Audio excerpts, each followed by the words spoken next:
L'Éthiopie, l'Égypte et le Soudan ont convenu de poursuivre des négociations trilatérales sur le barrage de la Renaissance éthiopienne en octobre 2023 au Caire en Égypte. Une discussion visant à renforcer davantage l'amitié diplomatique parlementaire éthio-kazakistanaise a eu lieu à Addis Abeba.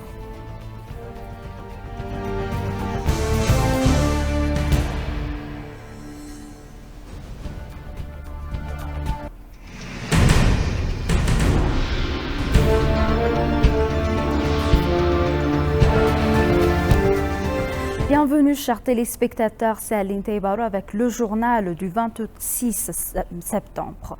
L'Éthiopie, l'Égypte, le Soudan ont convenu de poursuivre les négociations trilatérales sur le grand barrage de la Renaissance éthiopienne en octobre 2023 au Caire en Égypte.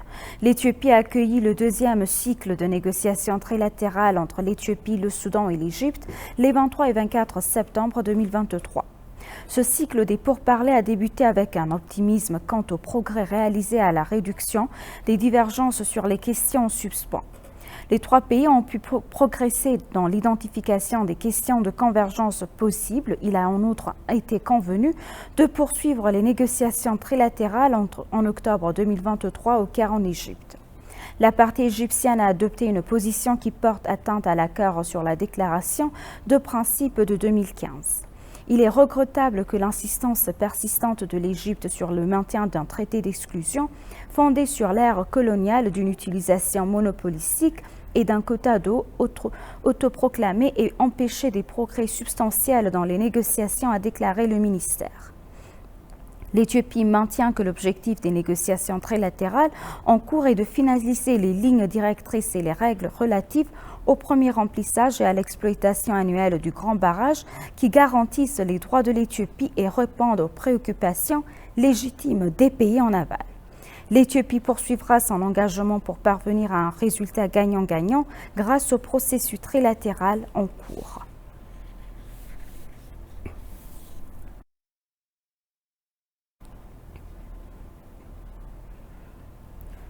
L'imam de la grande mosquée d'Anwar, Haji Taha Mohamed Haroun, a déclaré que des préparatifs avaient été faits pour célébrer le 1498e anniversaire du grand prophète Mohamed le mercredi 26 septembre 2023 à la grande mosquée d'Anwar. Haji Taha, qui a rappelé que le Maulid est célébré depuis de nombreux siècles, a déclaré que le prophète Mohammed a enseigné de son vivant de paix, le pardon, le respect, l'entraide, la justice et l'honnêteté. Il a déclaré que la célébration de Maulid commémore les enseignements du prophète Mohammed au cours de sa vie et vise à maintenir ces enseignements visant dans la vie de chacun. L'imam a également déclaré que la grande mosquée d'Anwar prenait des dispositions avec le Conseil suprême des affaires islamiques éthiopiennes pour la célébration. L'imam de la mosquée Haji Taha Mohamed Haroun a déclaré à ABC Cyber Media que le festival sera célébré ensemble à la grande mosquée d'Anwar à partir du matin de mercredi jusqu'à 19h. L'imam a mentionné que les préparatifs adéquats ont été faits pour célébrer les festivals avec succès. Il a transmis un message selon lequel ceux qui souhaitent participer au festival peuvent venir participer en personne. Il a souligné qu'un lieu a été préparé pour accueillir par mois de 8000 personnes. Ce jour-là, en plus de célébrer la fête dans la grande mosquée d'Anwar avec divers événements, l'imam avait exhorté des fidèles à célébrer chez eux. Joyeux 1498e anniversaire, il a transmis ses meilleurs vœux à tous les adeptes de l'islam.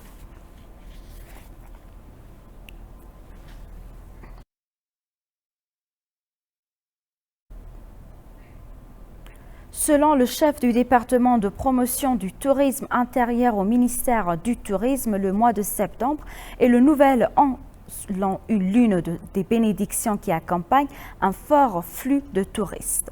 Les responsables ont déclaré que le tourisme est l'épine dorsale d'un pays. Ils disent que le nouvel espoir et la prospérité de la nouvelle année constituent une bonne opportunité pour le développement du secteur. Selon le responsable, le fait de l'Éthiopie soit un pays non colonisé avec son propre calendrier lui a permis d'attirer l'attention de la communauté internationale. Et chaque année, au mois de septembre, de nombreux touristes viennent en Éthiopie.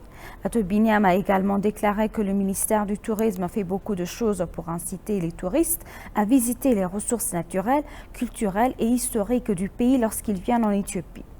Il a ajouté que parmi les points forts de jours fériés de septembre, les fêtes de la Croix et de l'Irecha, qui seront bientôt célébrées sans abandonner leur contenu culturel et religieux, divers préparatifs sont en cours pour les célébrer d'une manière intéressante pour le tourisme.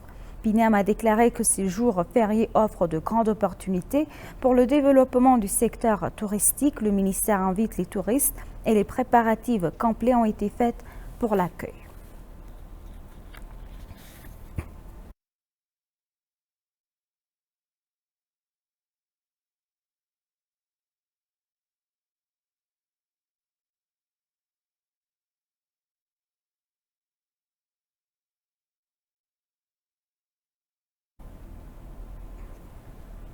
L'autorité éthiopienne de protection du patrimoine a annoncé à l'UNESCO travailler dur pour enregistrer les valeurs culturelles de Gurage en tout site du patrimoine mondial. Le directeur adjoint de l'autorité, Elias Choukour, a souligné que la zone de Gurage abrite de nombreuses ressources culturelles, naturelles et artificielles. Il a dit que la zone, il y a de la préparation de Gurage Kutfo, la construction des maisons traditionnelles, le style du village Gurage, le système judiciaire traditionnel et d'autres valeurs. Gurage Zone a également soumis une demande à l'autorité pour inscrire ces valeurs culturelles de Gurage à l'UNESCO. L'autorité éthiopienne de protection du patrimoine a également accepté la demande et a annoncé qu'elle travaillait dur pour enregistrer les valeurs culturelles à l'UNESCO. Pour sa part, Lacha Garuma, administrateur en chef de la zone de Gurage, a expliqué que bien que Meskel soit une fête religieuse, Gurage la célèbre comme une fête culturelle et religieuse. Il a dit que pendant la fête, s'il y a un conflit, la communauté se réconcilie. C'est un lieu où ceux qui sont séparés se rencontrent, les parents prennent soin de leurs enfants, expriment leur bonheur et font d'autres bonnes actions. La fête de la Croix étant une manifestation de l'unité de l'identité de la nation Gurage, la génération doit continuer à la renforcer selon les informations de la communication de la zone.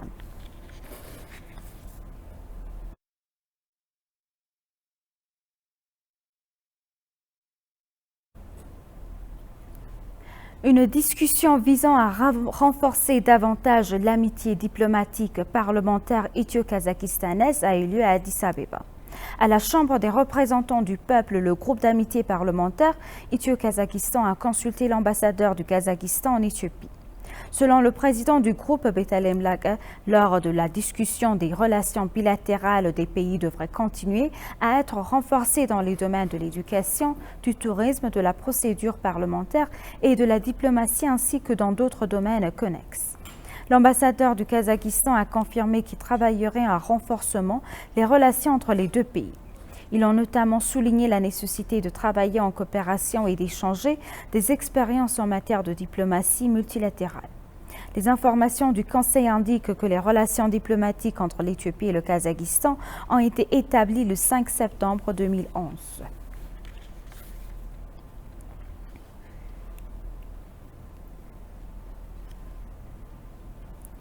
Le docteur Abdulkader Galgalo, directeur général du service éthiopien de fourniture du médicament, a déclaré que l'un des problèmes qui font du chemin vers la prospérité d'un pays une réalité est la modernisation du système de services de santé. Par conséquent, le service éthiopien de fourniture de médicaments s'efforce de rationaliser le système d'approvisionnement en médicaments. Pour cela devienne une réalité, à rapporter l'ELAM. Il est indiqué que la conférence permettra aux fournisseurs et fabricants internationaux de médicaments de travailler plus étroite collaboration.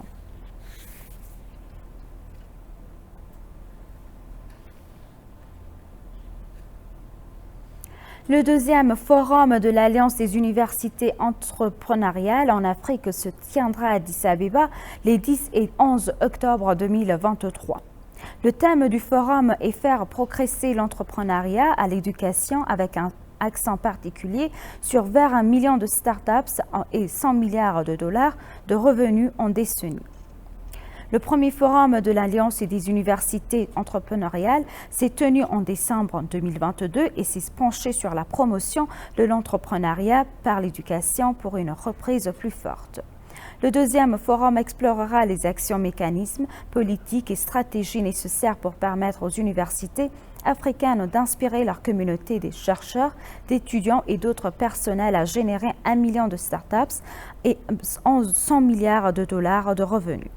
Le thème principal est d'encourager et de soutenir les universités à mettre en place des arrangements institutionnels permettant aux universités de promouvoir l'entrepreneuriat par l'éducation. L'objectif général du forum est d'encourager les universités à promouvoir, entretenir et stimuler l'entrepreneuriat et le développement des entreprises dans l'enseignement, la recherche et la sensibilisation.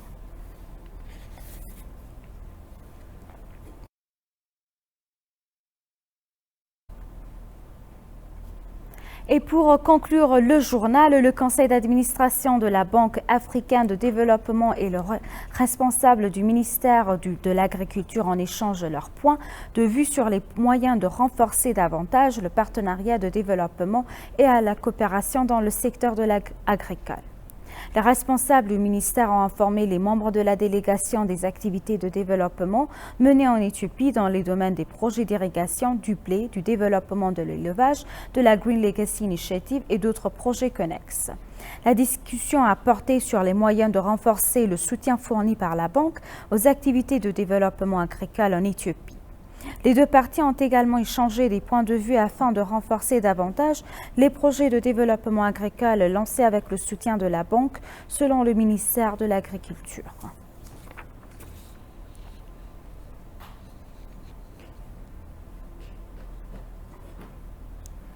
Chers téléspectateurs, nous vous rappelons les titres principaux. L'Éthiopie, l'Égypte et le Soudan ont convenu de poursuivre les négociations trilatérales sur le barrage de la Renaissance éthiopienne en octobre 2023 au Caire en Égypte. Une discussion visant à renforcer davantage l'amitié diplomatique parlementaire éthio-kazakistanaise a eu lieu à Addis Abeba. Merci, chers téléspectateurs. C'est la fin du journal. C'était Aline Taïbaro avec le journal. Restez avec nous avec le reste des programmes. Bonne journée.